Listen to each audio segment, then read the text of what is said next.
하나님 말씀 봅니다. 고린도전서 2장 6절에서 16절까지 한 절씩 교독하도록 합니다.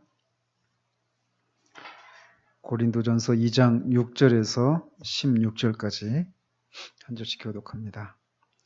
그러나 우리가 온전한 자들 중에서는 지혜를 말하노니 이는 이 세상의 지혜가 아니요 또 이 세상에서 없어질 통치자들의 지혜도 아니요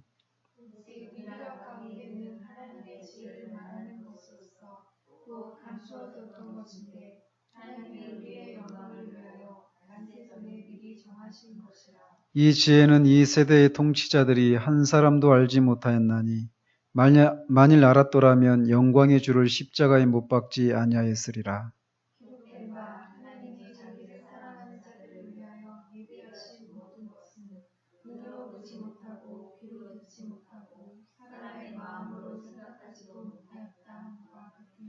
오직 하나님이 성령으로 이것을 우리에게 보이셨으니 성령은 모든 것 곧 하나님의 깊은 것까지도 통달하시느니라.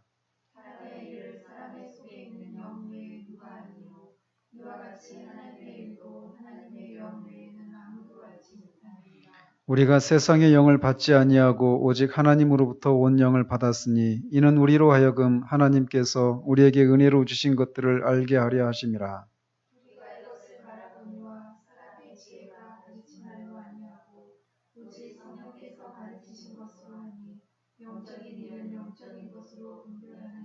육에 속한 사람은 하나님의 성령의 일들을 받지 아니하나니 이는 그것들이 그에게는 어리석게 보임이요 또 그는 그것들을 알 수도 없나니 그러한 일은 영적으로 분별되기 때문이라.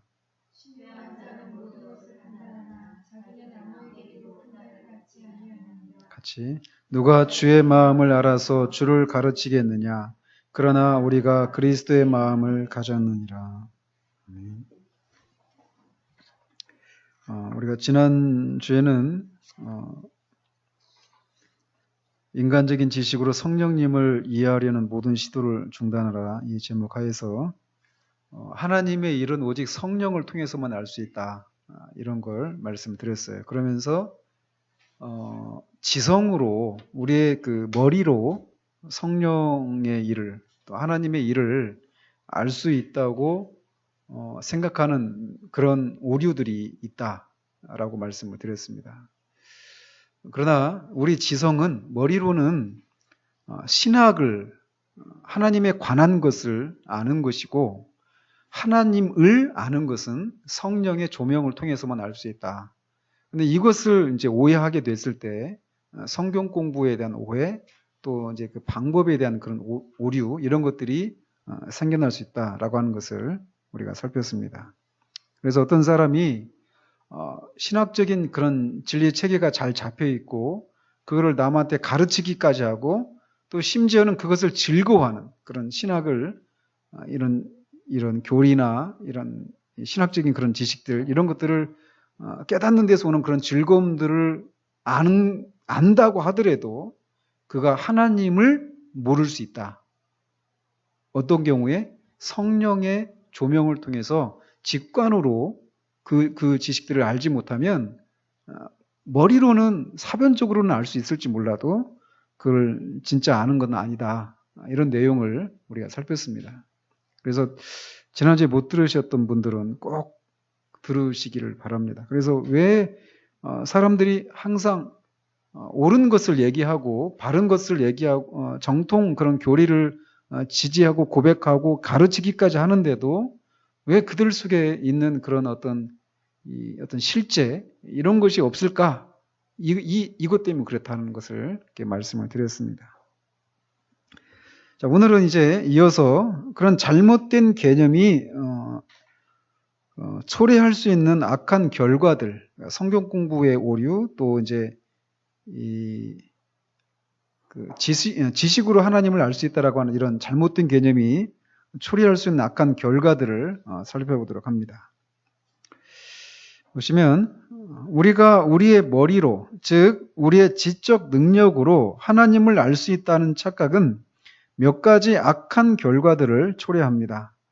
첫째, 그리스도인의 삶과 자연인의 삶을 구별하지 못하게 됩니다. 우선 이런 착각에 빠진 사람들은 그리스도인의 삶과 자연인의 삶을 구별하지 못합니다.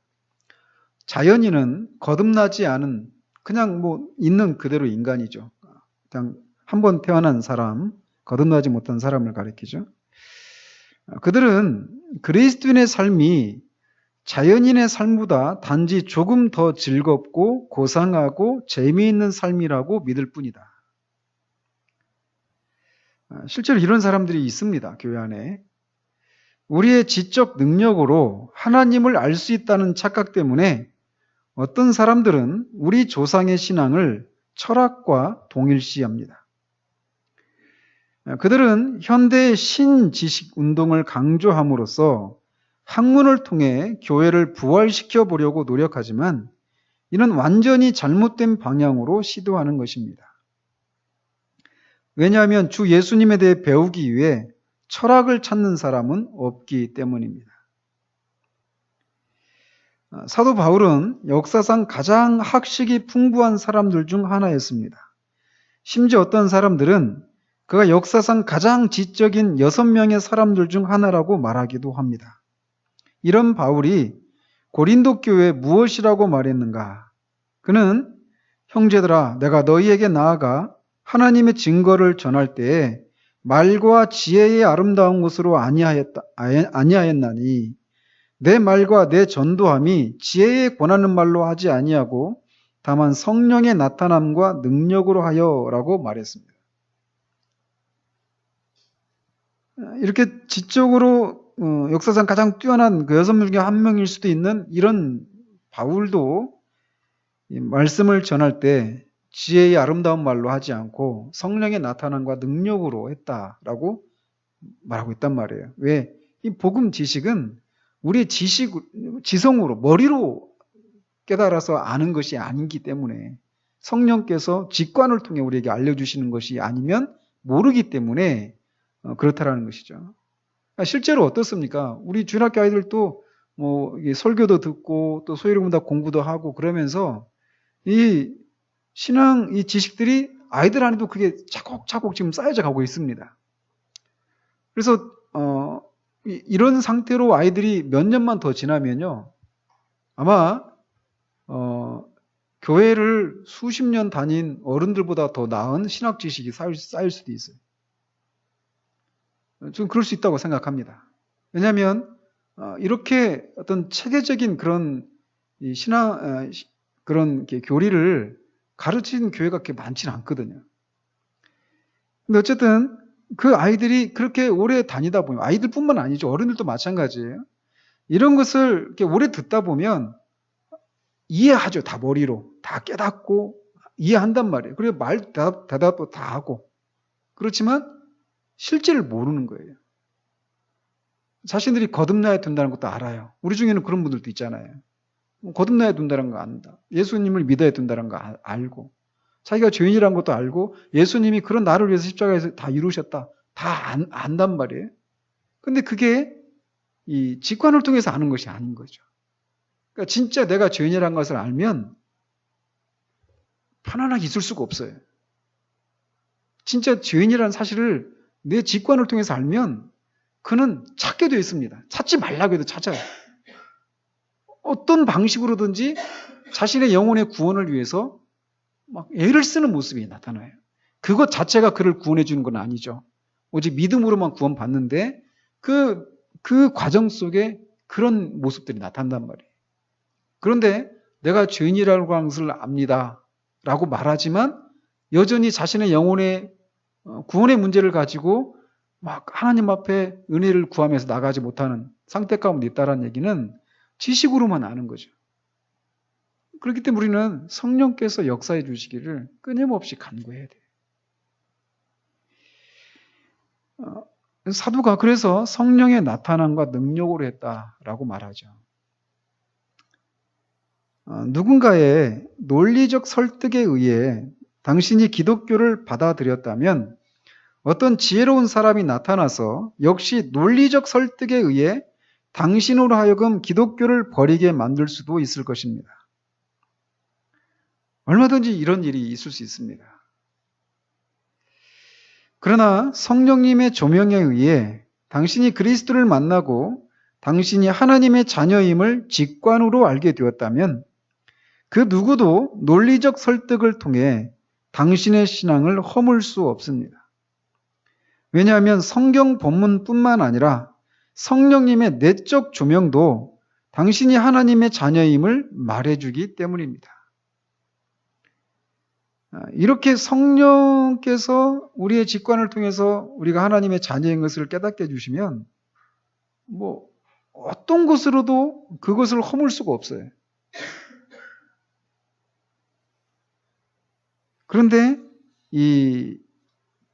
이런 지식을 어떤 지적인 능력으로 우리의 지성으로 하나님을 알 수 있다고 착각하는 사람들은 단지 그리스도인의 삶을 이렇게 성령의 그런 조명하심을 통해서 하나님을 그리스도를 직관적으로 알고 그분과의 그런 관계를 누림 속에서 오는 그런 어떤 기쁨과 그런 삶의 능력이 있는 그런 모습이라고 하는 그런 이해가 없이 거듭나지 못한 사람보다 조금 더 나은 그런 삶을, 조금 더 기쁨을 누리는 그런 삶을 사는 정도로 이해하게 된다는 것이죠. 또 두 번째, 지적인 능력으로 하나님을 알 수 있다고 생각할 때 그 개념이 초래할 수 있는 두 번째 악은 인간의 지적 능력을 맹신하게 된다라는 겁니다. 젊은 시절에 나는 무신론에 대한 대부분의 책들을 읽었습니다. 내게는 성경책과 찬송가책 그리고 다른 몇 권의 책들이 있었는데 그 중에는 앤드류 머레이와 토마스 아켐피스의 책도 있었습니다. 앤드류 머레이도 모든 게 그 신학이 다 일치하는 건 아니지만 여러분들에게 꼭 강추하고 싶은 그런 분입니다. 저는 독서를 통해 최대한 독학을 했습니다. 제가 여러 번 말씀드렸지만 토저는 초등학교밖에 안 나왔어요. 그래서 모든 과정을 다 독학으로 했습니다. 그분이 소장한 책이 15,000권인가 된다고 그래요. 한 번도 안 봤죠. 15,000권이 어떻게 있는지. 어마어마하게 책을 읽은 겁니다.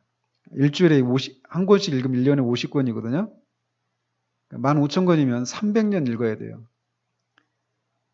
그러니까 일주일에 한 권씩 읽어도 15,000권 읽으려면 300년 걸려요.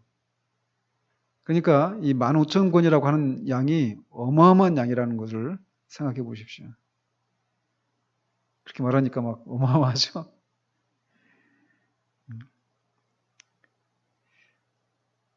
나는 위대한 사상가들의 사상에 대해 읽었는데 그들 중 많은 사람들은 하나님과 그리스도를 믿지 않았습니다. 나는 화이트의 과학과 기독교의 싸움이라는 책을 읽었습니다. 만일 이 책을 읽은 사람이 나는 구원받았습니다 라고 말할 수 있다면 그는 그가 읽은 것 때문에 구원받은 것이 아니라 그의 안에서 그에게 너는 구원받았다 라고 말씀하시는 성령님에 의해 구원받은 것입니다. 사실 내가 읽은 책들을 저술한 대부분의 철학자들과 사상가들은 나의 논리를 철저히 무력화시키고 나의 말문을 완전히 막아버릴 수 있을 정도로 뛰어난 지적 능력을 가지고 있었습니다. 만일 그들이 순전히 인간이 가진 이성의 차원에서만 사람들과 논쟁을 벌인다면 사람들은 패배를 시인하고 집으로 가서 자기의 성경을 선반에 얹어 놓으면서 이제 성경을 읽을 필요는 없다라고 중얼거릴 것입니다. 이제 이 성경을 읽을 필요가 없다라고 얘기하는 거는 성경이 허무맹랑하고 부조리하고 논리적이지 않은 이제 그런 허구에 불과한 그런 책이다. 오류가 있는 책이다. 이런 식으로 공격을 하기 때문에 그렇죠. 근데 실제로 그런 이제 자유주의 신학에 의해서 이 성경의 그 무호성 이거를 이제 공격하며 들어오거든요. 그런데 거기에서 많은 교회가 넘어졌습니다. 그 대표적인 신뢰가 유럽에 있는 교회예요. 유럽에 있는 교회들이, 우리 카페도 링크 시켜놨잖아요, 기사를. 유럽에 있는 교회들이 이렇게 급격하게 쇠락의 길을 접어들게 된 결정적인 계기가, 기독교 역사학자들이나 목사님 르이존스도 마찬가지로 그렇게 평가를 하는데, 이 유럽에서 특히 독일 신학으로부터 이렇게 비롯됐는데, 소위 고등비평이라고 하는 그 방법에 의해서 이제 성경을 난도질하기 시작하면서 부터라고 얘기를 합니다. 그러니까 성경의 권위를 무너뜨리는 거예요. 그래서 그 결과 독일의 교회뿐만 아니라 유럽에 있는 많은 교회들이 문을 닫기 시작한 거예요. 그런 일들이 우리나라에도 들어오고 있죠. 그런 사람들도 있고 이미. 근데 그들과 그런 논쟁을 한다면 대부분 이렇게 성경을 읽을 필요가 없다. 이렇게 하면서 선반에 얹어놓게 될 거라는 거예요. 그러나 만일 내가 사상의 대가들이 집필한 책의 한두 장과 그들의 핵심적 주장을 읽는다면 그 다음에는 어떻게 행동하겠는가? 나는 무릎을 꿇고 눈물을 흘리며 하나님께, 하나님, 저 책들이 무엇이라고 말하든지 간에 저는 나의 주요 구주이신 하나님을 압니다 라고 고백하며 감사할 것입니다. 나의 신앙은 나의 머리에 있지 않고 나의 마음에 있습니다.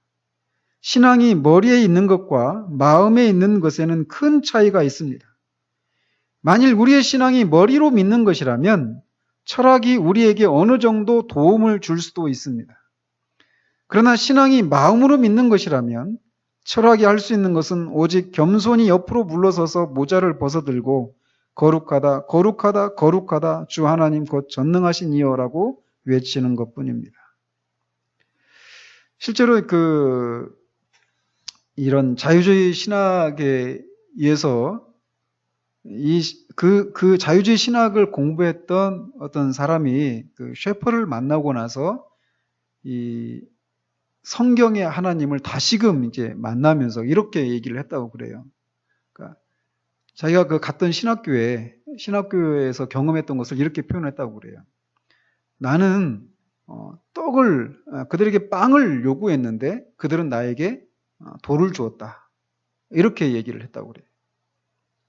그러니까 영적인 그런 갈급함과 영적인 그런 주림을 가지고 신학을 통해서 하나님을 더 깊이 알려고 갔는데 결국 그들이 준 것은 그 영혼이 먹을 수 없는 돌을 줬고 그 결과 자신의 영혼이 피폐노라고 그렇게 얘기를 하더라는 것이죠. 그러니까 그리고 또 이런 얘기도 있어요. 어떤 사람이 이렇게 이런 현대 신학이나 자유주의 신학을 통해서 성경의 무호성을 공격하고 예수 그리스도의 신성을 이제 공격하고 이렇게 하면서 기독교 신앙을 이제 무너뜨리려고 막 하면서 공격을 하니까 그 말을 들은 어떤 사람이 너무 늦었습니다. 이미 주님이 제게 오셨습니다. 이렇게 대답을 했느라고 하는 얘기도 읽은 적이 있습니다. 그러니까 이 토자가 지금 말하는 것처럼 성령께서 이 인간의 이성을 가지고 신학을 하면 오류에 빠질 수 있고 그거를 또 잘못 알 수도 있단 말이에요. 그러나 성령께서 하나님의 일들을 알게 하셨을 때는 인간의 이성으로 아무리 그 하나님의 어떠하심과 그리스도의 신성을 그리스도의 그 속죄 그 사역의 그 완전함과 충분함을 공격할 때 그것이 성령께서 직관을 통해서 알게 해주신 그 지식을 흔들 수가 없게 된다는 것이죠. 그러나 이 지식으로 하나님의 일들을 알 수 있다라고 생각할 때는 자기보다 더 논리적이고 더 지적인 사람이 와서 그렇지 않다라고 공격을 하면 무너지게 된다는 것이에요. 그리고 또 세 번째로 지식으로 하나님의 일을 하나님을 알 수 있다라고 하는 것이 어떤 오류를 불러일으키느냐면 과학에 의지해서 기독교를 증명하려고 시도한다는 겁니다. 우리가 우리의 지적 능력으로 하나님을 알 수 있다는 착각이 초래할 수 있는 또 다른 악한 결과는 과학의 힘에 의지하여 기독교를 증명하려는 시도입니다. 이미 오래전부터 복음주의적 교회는 과학에서 도움을 받으려고 안간힘을 써왔습니다. 그러나 이런 시도는 기독교에 담긴 신적 요소들을 조사하고 판단할 수 있는 기술이 과학에게 없다는 것을 알지 못하기 때문에 생깁니다. 신적인 것들, 즉 하나님의 일들은 과학이 조사하고 검증할 수 있는 것들이 아닙니다. 다시 말하면 하나님의 일들을 조사하고 검토할 수 있는 능력이 과학에는 없다라는 겁니다. 근데 믿지 않는 사람들은 이 신앙을 과학적이지 않으니까 믿지 않는다고 얘기하죠. 근데 과학으로 입증할 수 없는 거예요. 그리스도의 신성과 인성이 한 인격 안에 혼합되지 않고 분리되지 않고 어떻게 연합을 이루고 있는가? 과학으로 어떻게 설명할 수 있겠습니까? 그 이외에도 수없이 많은 그런 신적인 것들을 과학으로는 설명할 수가 없단 말이죠. 과학이 인공위성과 우주선을 만들 수는 있습니다. 하지만 이런 것들은 인간의 눈으로 볼 때 놀라운 것이지 하나님의 일들에 대해서는 무력하기 짝이 없습니다. 그러나 기독교는 기적이요, 정말 놀라운 것이요, 하늘로부터 온 것입니다.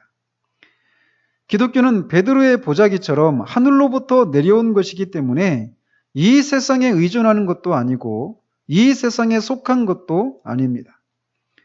기독교는 에스겔의 환상에 나오는 물들처럼 하나님의 보좌로부터 온 것입니다. 기독교가 그 자체가 신비죠. 그죠? 하나님이 이 세상에 오셨다. 그거를 우리가 어떻게 설명할 수 있겠어요? 그렇지만 과학은 기독교의 이런 본질을 알지 못합니다. 과학은 한 발 뒤로 물러서서 기독교를 조사하지만 아무것도 알지 못합니다. 하나님이 주시는 내적 직관을 갖지 못하는 사람들, 기독교의 기적을 이해하지 못하는 사람들은 과학으로 달려갈 수밖에 없습니다. 이렇게 과학에 의지하는 사람들 중 어떤 이들은 우리는 기적을 믿고 싶습니다. 그러나 우리는 기적을 입증하는 과학적 증거가 제공될 때 기적을 믿을 것입니다. 라고 말합니다. 어떤 사람이 해비로로 밀려온 큰 물고기를 발견합니다. 그는 줄자를 가지고 물고기의 입 안으로 들어가 식두의 직경을 잽니다. 식두의 직경이 사람의 어깨만큼 넓은 것을 확인한 그는 큰 물고기가 요나를 삼킬 수 있었다라고 말합니다. 이 사람과 똑같은 사람들이 바로 우리는 기적을 믿고 싶지만 기적을 입증하는 과학적 증거를 원합니다라고 말하는 사람들입니다. 이런 사람들이 교회 밖에도 있어요. 그렇지만 교회 안에도 있다라는 거예요. 교회 안에도. 성경에 나오는 그런 기적들을 자연 속에서 일어나는 어떤 그런 현상들과 이렇게 일치시키면서 우리 많이 하죠. 어떤 얘기 있죠? 가장 많이 듣는 거 있죠. 성경에 나오는 기적 중에 네? 모세의 기적 많이 들어보셨죠? 모세의 기적 아시잖아요. 그 바닷길이 잠시 열리는 그거를 다 모세의 기적이라고 하잖아요. 근데 그런 것들이 계속 되다 보면 사람들에게 어떤 생각이 들어올까요? 모세가 홍해가 갈린 것이 이렇게 물때가 딱 맞아 떨어지면서 이 묻이 잠깐 드러나는가 보다. 이렇게 생각하겠죠. 시간이 지나다 보면. 그래서 이런 것도 이 사람들에게 은연중에 이 성경에 나오는 그런 기적이거든요. 그거는 그야말로 멀쩡한 바다가 바람을 통해서 가른 거예요. 그러니까 그리고 물이 섰잖아요. 그죠? 물이 한참 빠져나간 것이 아니라 양쪽으로 벽을 이루고 섰단 말이에요. 그러니까 막 물 그 밖으로 막 고래고 상어고 막 왔다 갔다 했겠죠.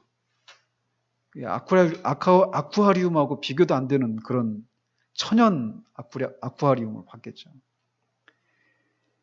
근데 그건 기적이란 말이에요. 어떤 자연현상으로 설명할 수 없는 그런 기적이었단 말이죠. 그런데 이제 그것과 유사한 것들을 가지고 자연현상에서 일어나는 것들을 그것과 매치시켜서 막 하려고 한다라는 거죠. 근데 교회 밖에만 그런 것이 아니라 교회 안에도 그런 사람이 있다라는 거예요. 그러니까 이런 일이 일어나는 거 보니까 그런 일도 일어날 수 있겠구나 이런 식이라는 거죠. 로이 존스가 이런 생각을 가진 분들한테 이런 얘기를 해요. 무엇인가를 겨우 붙들고 있는 것만큼 비참한 것이 없다. 성경의 기적을 이렇게 사람의 어깨가 들어갈 만큼 식도가 큰 물고기를 발견한 후에 그러니까 요나를 삼킬 수 있다. 이런 식으로. 또 어떤 사람은 모세가 반석을 치니까 거기서 물이 나왔잖아요. 그건 결국 예수 그리스도의 그 죽으심을 통해서 사람들이 그 생명수를 얻는 그런 것을 예표하는 그런 사건이기도 하지만 어쨌든 이 바위를 쳤을 때 물이 나왔단 말이에요. 이런 걸 이렇게 보면서 이런 기적을 이제 성경에 나온 얘기를 보면서 실제로 그런 일이 있다, 가능하다 이렇게 말하면서 그가 예를 드는 게 자기가 2차 대전 때인가 막 물이 없었는데 이 물이 나올 수 없는 그런 계곡 밑에 가가지고 병사들을 시켜가지고 막 깊이 물을 파니까 물이 나왔다. 그러니까 그런 일도 얼마든지 일어날 수 있다. 이런 식으로 하면서 성경의 기적을 이렇게 믿는. 그러니까 겨우 붙드는 거죠. 무엇인가를 겨우 붙들고 있는 그런 모양이에요. 그러니까 이런 식으로 무엇인가를 겨우 붙들고 있는 것 같이 비참한 것이 없다. 그런 얘기를 했어요. 이런 사람들에 대해서. 나는 기적들을 믿습니다. 나는 기독교의 모든 기적들을 믿지만 과학이 그것들을 증명해 주기 때문에 믿는 것은 아닙니다. 내가 기적들을 믿는 것은 하나님께서 그것들에 대해 성경에 자세히 기록해 놓으셨기 때문입니다. 나는 성경에 기록되어 있기 때문에 기적들을 믿습니다. 어쩌면 당신은 발람의 나귀가 그에게 말을 했다는 성경의 기록은 거짓이다. 왜냐하면 나귀의 후두는 인간의 언어를 발음할 수 없기 때문이다 라고 말하는 두 과학자에 대해 들어보았을지도 모릅니다. 그들의 말을 엿들은 한 스코틀랜드 사람이 그들에게 다가가서 당신들이 나귀를 만들면 내가 그 나귀로 하여금 말을 할 수 있게 해주겠소 라고 말했다고 합니다. 이 스코틀랜드 사람의 말이 얼마나 지혜롭습니까? 하나님이 나귀를 만드셨다면 그분은 또한 나귀로 하여금 말을 할 수 있게 하실 수 있습니다. 기독교는 오직 예수 그리스도라는 반석 위에 설 수 있을 뿐입니다. 이와 마찬가지로 기독교를 받아들이는 것도 오직 성령님의 조명을 통해서만 가능합니다. 만일 오순절에 성령님이 오시지 않았다면 베드로는 언제까지나 이성적으로 따지기만 하다가 아무것도 확신하지 못했을 수도 있습니다. 그러나 오순절에 성령님이 그에게 임하셨을 때 그는 일어나 너희가 십자가에 못 박은 이 예수를 하나님이 주와 그리스도가 되게 하셨느니라 라고 외쳤습니다. 그는 성령님을 통해서 이 진리를 깨달았던 것입니다. 또 네 번째 오류는 인간의 위대함을 내세우려 한다라는 겁니다. 인간의 지성으로서 하나님의 일들을 이해하려는 시도가 초래할 수 있는 또 다른 악영향은 성령의 내적 조명이 없을 때 인간의 위대함을 장려하게 된다는 것입니다.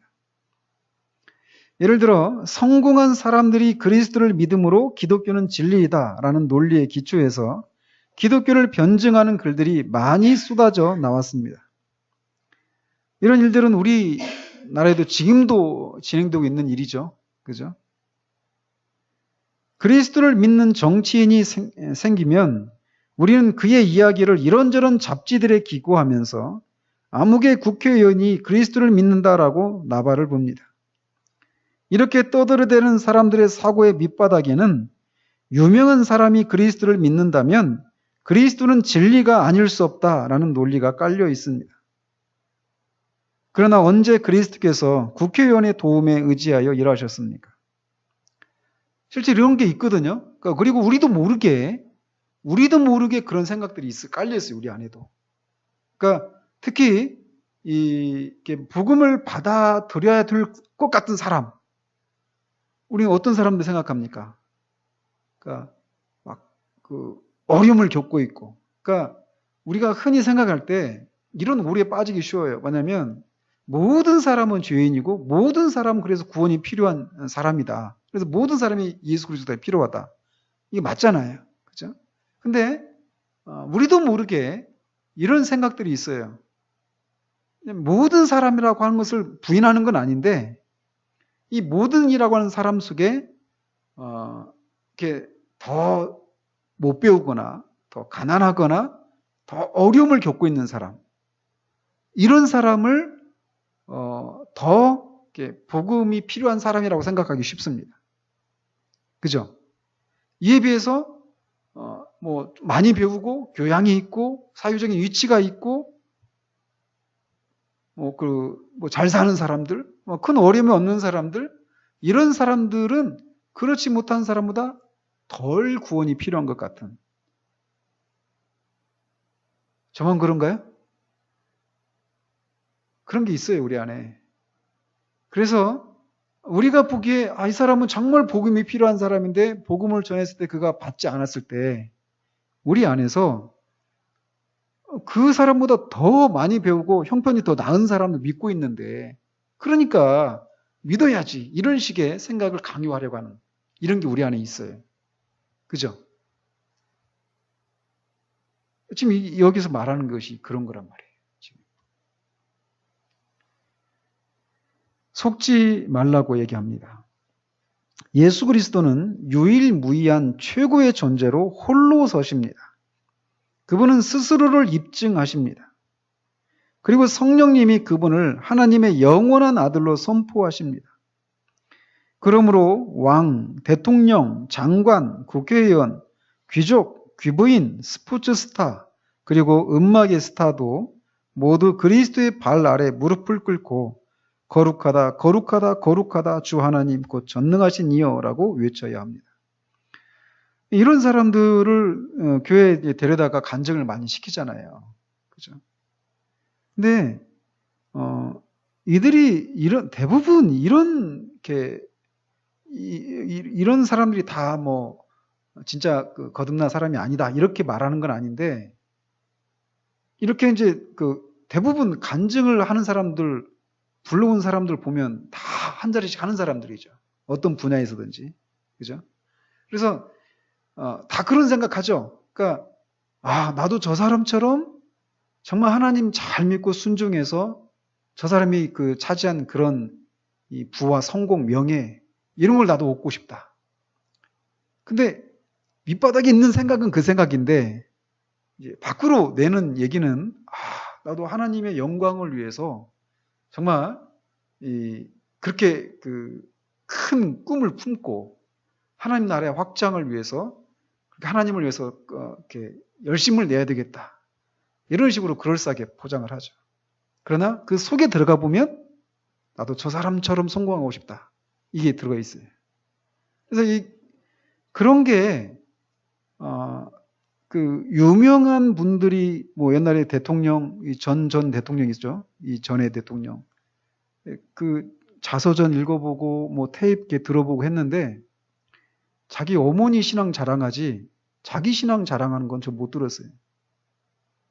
그러니까 자기가 정말 여기 있는 사람들이 다 한결같이 뭐냐면 내가 하나님을 믿어서 하나님이 얼마나 나를 도우시고 얼마나 큰 성공을 이루게 하셨는가, 이 내용이 줍니다. 한번 다 들어보십시오. 거의 대부분 이 내용이에요. 분야만 다를 뿐이지. 무명의 연극 배우였는데 그때도 하나님을 끝까지 의지하고 섬기고 했다가 하나님 나를 유명한 그런 사람으로 만들어 주셨다든지 이런 식이죠. 대부분 레퍼토리가 그렇습니다. 근데 그 얘기의 핵심에 뭐가 빠져 있냐면 죄인됨, 예수 그리스도의 십자가, 이 핵심적인 내용이 빠져 있어요. 잘 들어보십시오. 그래서 내가 하나님이 나를 도우셔서 얼마나 많은 성공과 그런 기적적인 일들을 경험했는가. 이 내용만 있을 뿐이지 정말 내가 죄인인데 그런 나를 하나님이 그리스도를 통해서 사랑하시고 나를 용서해 주시고 나를 새롭게 해 주시고 내 안에서 정말 그렇게 헛된 것들을 쫓아갔었던 내가 정말 그런 것들이 얼마나 헛된 것인가를 깨닫게 되고 정말 내가 더 주님을 닮고 주님을 이렇게 사랑하게 되었다라고 하는 이런 식의 핵심적인 내용들은 많이 없어요. 어쨌든 지금도 이렇게 해요. 교회들이. 그래서 이렇게 유명한 개그맨이나 이런 유명한 그런 영화 배우나 이런 사람들이 오면은 사람들이 많이 몰리죠. 그렇게 유명한 사람들 믿는데 당신도 믿어 이거죠.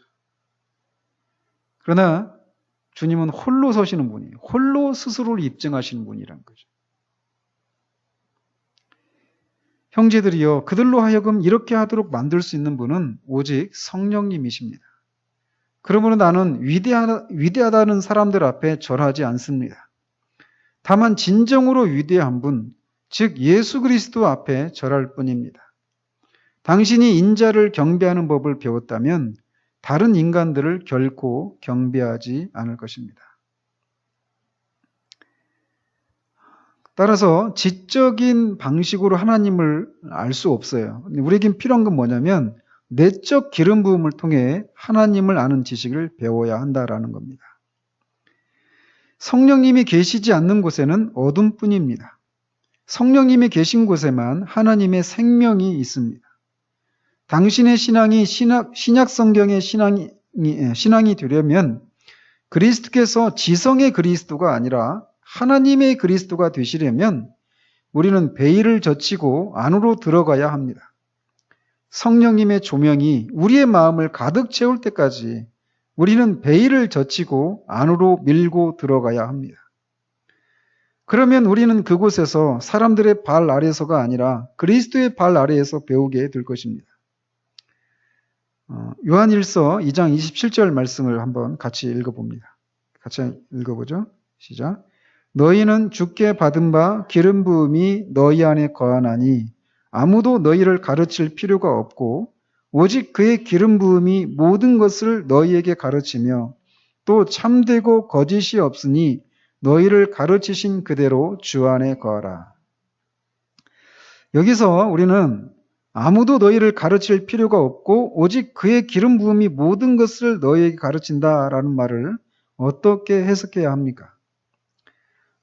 가르칠 필요가 없다. 이 말을 선생이 필요 없다라고 하는 뜻으로 해석해서는 안 된다라는 것이죠. 우리가 이미 살펴봤죠.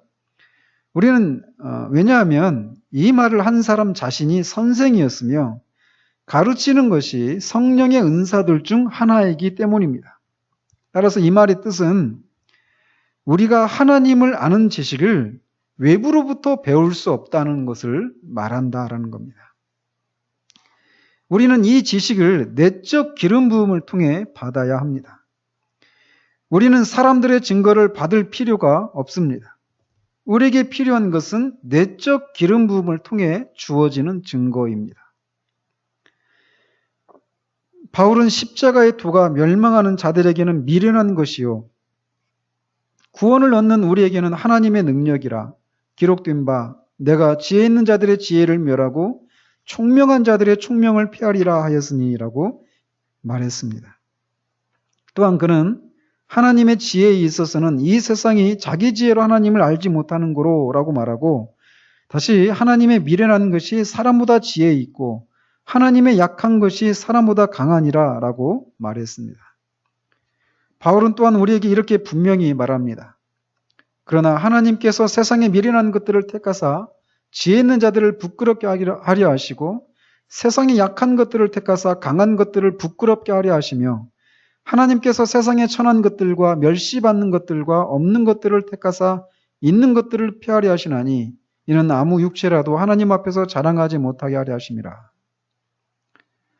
이 말씀에서 알 수 있듯이 성령님은 아담의 모든 육신, 인간의 모든 총명함, 인간의 모든 인격적 훌륭함, 그리고 인간의 능력과 효율성을 배격하십니다. 그 결과 기독교는 끊임없는 기적에 의해 일할 수밖에 없는데 하나님의 사람, 즉 성령 충만한 하나님의 사람의 끊임없는 기적입니다. 세상 사람들은 이런 사람을 이해하지 못합니다. 하나님의 사람은 이 세상에서 이방인으로 취급받습니다. 그는 중생이라는 기적과 성령의 조명에 의해 이 세상으로 들어왔기 때문에 그의 삶은 세상 사람들의 삶과 완전히 다릅니다. 지금 내가 한 말에 대한 성경적 근거를 알기를 원합니까? 그러면 고린도전서 2장 15절을 읽어보십시오. 거기서 바울은 신령한 자는 모든 것을 판단하나 자기는 아무에게도 판단을 받지 아니하느니라 라고 말합니다. 신령한 자는 모든 것을 판단할 수 있는 통찰력을 가지고 있지만 그 자신은 그 누구에게도 판단을 받지 않습니다. 그렇기 때문에 바울은 누가 주의 마음을 알아서 주를 가르치겠느냐? 그러나 우리가 그리스도의 마음을 가졌느니라 라고 말합니다. 진리는 이토록 분명한 것입니다. 그렇다면 이제 우리는 이 진리를 어떻게 적용해야 합니까?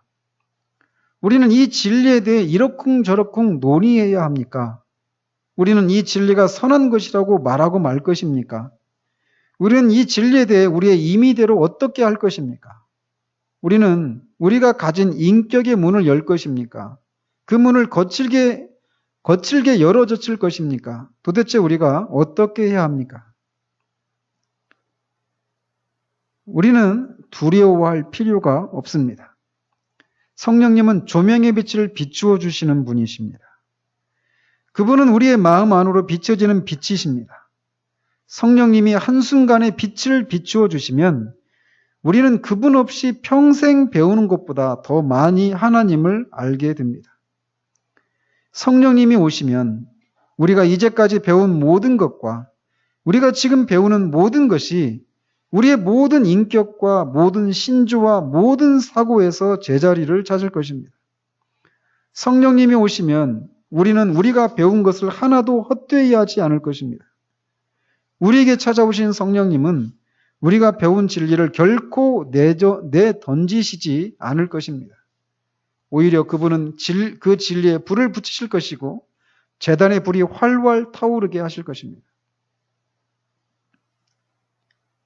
거룩하신 성령님은 우리가 그리스도를 높여드리기를 원하십니다. 우리가 그리스도를 높일 때 성령님도 그리스도를 높이실 것입니다. 성령님은 기다리십니다. 우리가 그분에게 우리 마음의 문을 활짝 열어드리면 새로운 태양이 우리 위에 떠오를 것입니다. 나는 개인적 체험을 통해 이것을 알고 있습니다.